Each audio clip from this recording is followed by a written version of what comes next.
Hey now, I was feeling nostalgic this morning, so I thought I would dig into some of my older recipes, and I'm going to brew a honey brown ale. Really excited about that, especially with fall on the way. It's going to be a great beer for that. Now, this is a fairly simple recipe. There are 3 malts. There's 1 type of hop. You could go with either American or English style yeasts, and you can get away with this on almost any brew system. Of course, I'm using my fancy brew stand here, but cooler, mash tun, brew in a bag, any of that would work. So let's have at it and see how it turns out.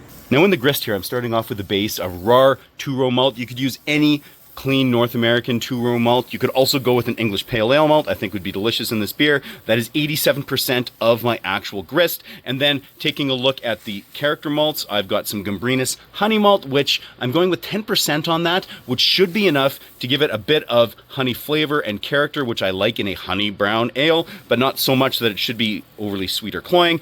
And then just to round it off, I'm going with a Crystal 75. That's 3% of the grist, and that should just give it a little bit of that nice sort of middle of the road crystal malt character.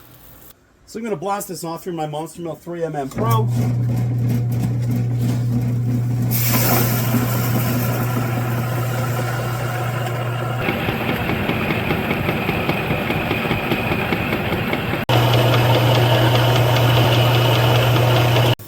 There we are, freshly milled and ready to go. Okay, so my strike water is ready. I'm just going to be adding all of this milled malt here. I'm going to be doing this mash at 65 degrees Celsius or 149 degrees Fahrenheit.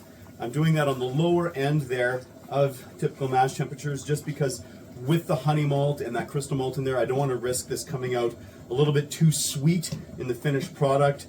There should definitely be some unfermentable sugars and whatnot going on in there, so it'll have that nice sweetness to it, but not too much. It's a very fine balance that we're shooting for here. So just going to get this all nicely mixed up, and then we can start to recirculate. So we have a nice little recirculation going on here. I'm going to let this mash for an hour at that temperature. Oh, that's a nice wort color. So it's been an hour here. I'm now just going to go ahead and increase this temperature to a mash out of 75.5 degrees Celsius, or up in that 168 degrees Fahrenheit range.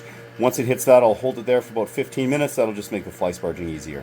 So after holding it at this mash out temp for a little while here, I'm now just going to go ahead and fly sparge. If you were cooler mash tun brewing or brewing in a bag or something like that, there are different ways to kind of hit that temperature as well. However, this is what I'm going to do here. I'm just going to swap my lids over. I'm going to begin that process.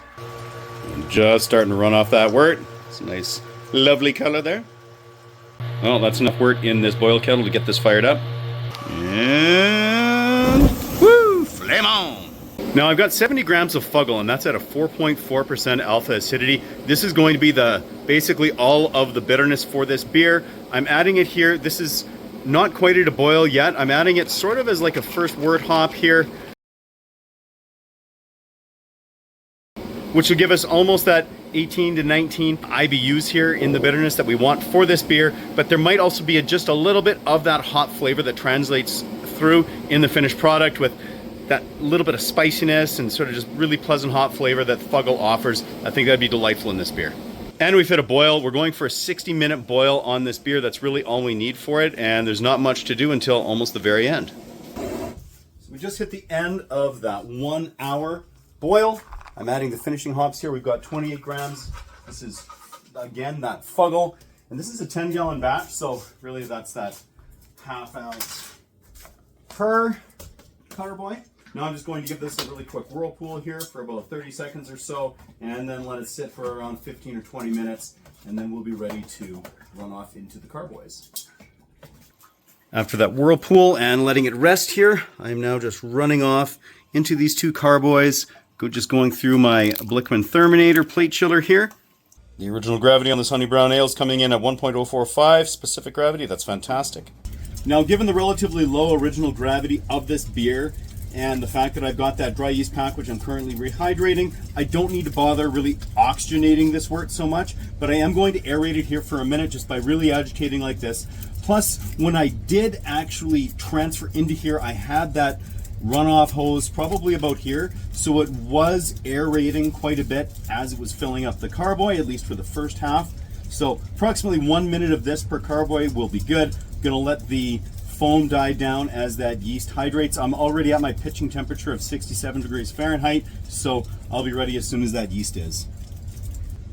Now, what I wanted to use on this was just some dry SO4 yeast. You could also very easily get away with an American style or any sort of American or English style of yeast strain. Now, what I did with this was I actually pressure cooked these flasks with 100 mils of water in them when I was pressure cooking my plate chiller, let it cool down, and I rehydrated the yeast with that.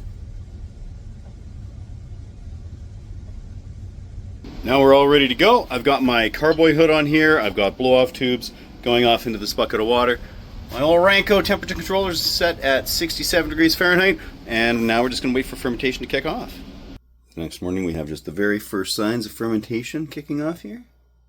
Ooh, and that afternoon, look at this. Beautiful, healthy looking little fermentation going on here.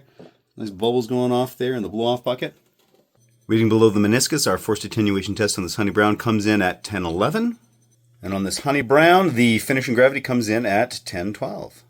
So at the peak of fermentation, we hit 72 degrees Fahrenheit. I held it there for a few days until we wound up hitting that terminal gravity of 1012 on both of these carboys, at which point I turned off the heat, let them cool down a little bit, and then I just pressure racked them into corny kegs just like this, and we're getting them into the keezer. Now, after chilling down in the keezer there, I gelatin-fined that honey brown ale, then transferred it into a carbonation keg, got it all carved up. It's on tap here. All those processes are in the brewing playlist on the channel. You can check those out if you want. But for now, let's taste this.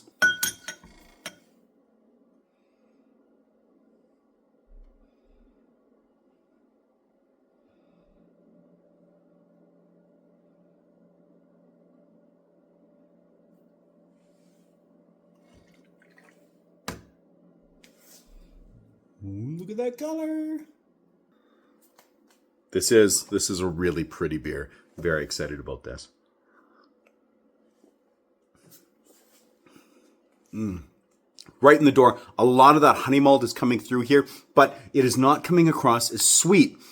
So with that gravity that did not finish obscenely high, that paired with the 18-19 IBU coming out of those Fuggle hops, it definitely makes for easy drinking beer. Just a little bit of that hop flavor coming through, which is pairing super nicely with the honey, with some of that sort of medium crystal malt flavor, and just that nice, clean, two-row American malt. Absolutely delightful.